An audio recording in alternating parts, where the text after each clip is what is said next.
morning. Welcome to Literacy Revived. Today, we are going to read to you the story, The Healing Tree by G.S.W.Nelson. In a faraway land stood an enormous tree at the bank of the river. This tree was no ordinary tree. It bore 12 different kinds of fruit. All the people around and all the children came and sat under her to taste her succulent fruit. Sometimes the animals came and perched on its branches. The children sat under her broad, shady tree and ate and relaxed and chatted and read and did all the fun things they wanted to do. As the year passed, the tree was no longer bearing the fruit that she was bearing. The children felt sad, even the adults, because this tree brought healing to the whole town. They devised a plan. The plan was that they would ensure that the tree is taken care of. Instead of just plucking her fruit and just gobbling it down, they decided they were going to prune her branches, give her water, add special nutrients to the soil all around her.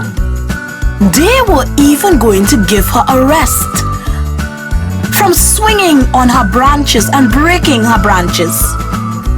One day, they decided that they were going to form a committee to do this task. It was an important task to the villagers. They realized that as much as they were taking from the healing tree, they also needed to give back to the healing tree to ensure that it was preserved. After they organized the committee, they were very pleased. The villagers took turns in ensuring that the tree was well taken care of. As the years passed by, even though the other trees around were being cut down and treated badly, and you can only see their stumps, the giving healing tree began to flourish. The more they took care of the giving healing tree, the more the healing tree grew and blossomed.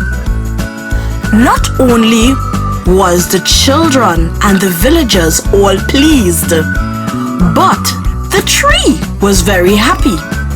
The children could swing on her branches and sit and enjoy the shade of her branches.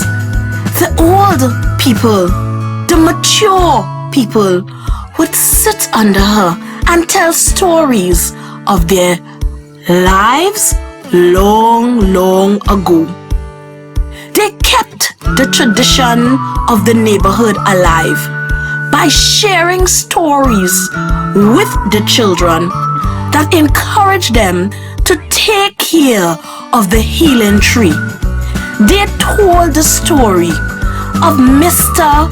Pond, who was very sick, and he partook of this healing tree, and how through prayer and dedication and support, he regained his health, he regained his strength. The children grew to appreciate the healing tree. No longer did they cut off her branches to play games with their friends. No longer did they refuse to water her during the dry season. No longer did they not want to partake of her succulent fruit, they all appreciated the healing tree. In time, the whole village became more populated. The villagers were happier as they grew to realize how important it was not just to be takers from the healing tree, but to ensure that the healing tree was protected.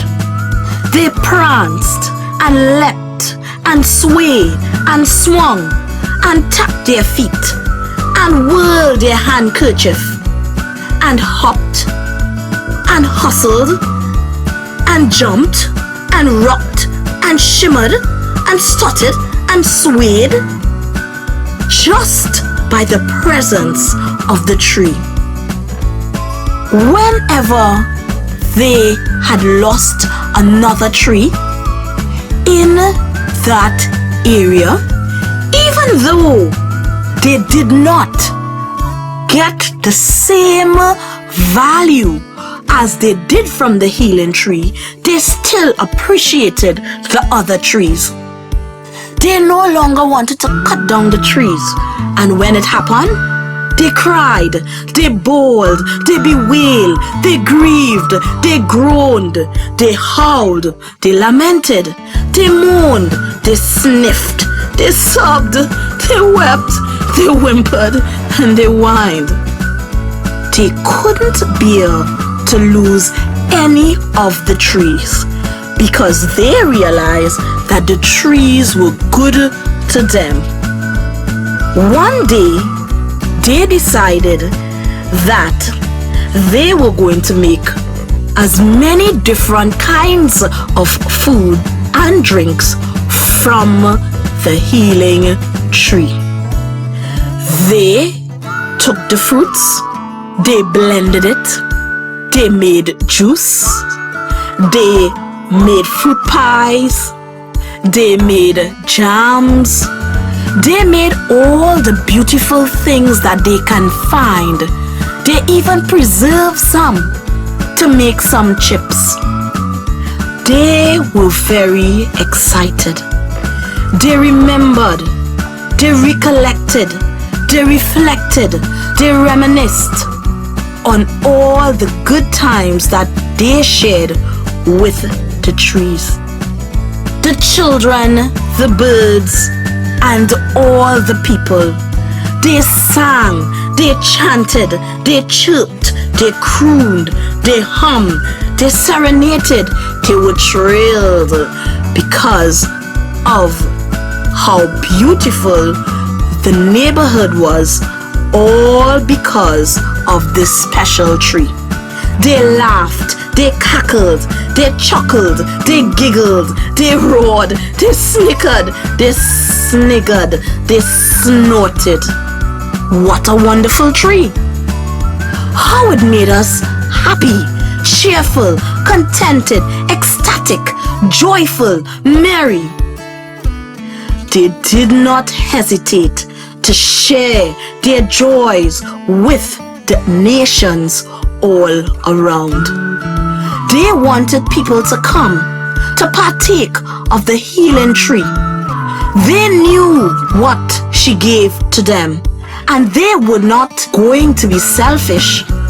They were going to share her joys with all the nations around. They used every part of that tree in order to ensure that they got the most of the tree.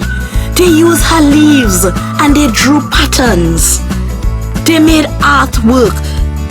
They used every single part of her. The tree felt appreciated. She was not prideful, arrogant, boastful, conceited, egotistical, haughty, narcissistic, pompous, smug, or vain because of the love she realized that they all had for her. Neither did the tree become uncaring, apathetic, callous, cold, indifferent, unsympathetic, who dared to abuse her branches. She didn't begrudge and was bitter and become embittered and merciless and resentful. No, she was responsible, conscientious, mature, reliable, trustworthy, dutiful, and dependable. She was determined to ensure the purpose the Master created her for was not disappointing. She did not want her Master to feel disappointed, disconcerted, discouraged, disenchanted, disgruntled, disheartened, frustrated, resentful, saddened, ungratified, vanquished, unsatisfied.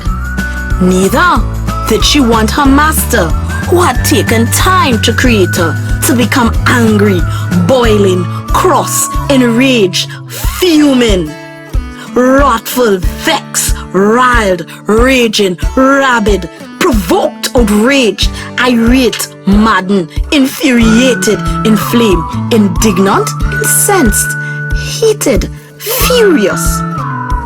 No, she wanted him to be proud, contented, dignified, gratified, honored, satisfied, and pleased. And so she did her best to ensure that everyone who partook of her was happy, blessed, cheerful, joyful, jolly, gratified, gleeful, ecstatic, convivial, contented, content, chirpy. The people were pleased.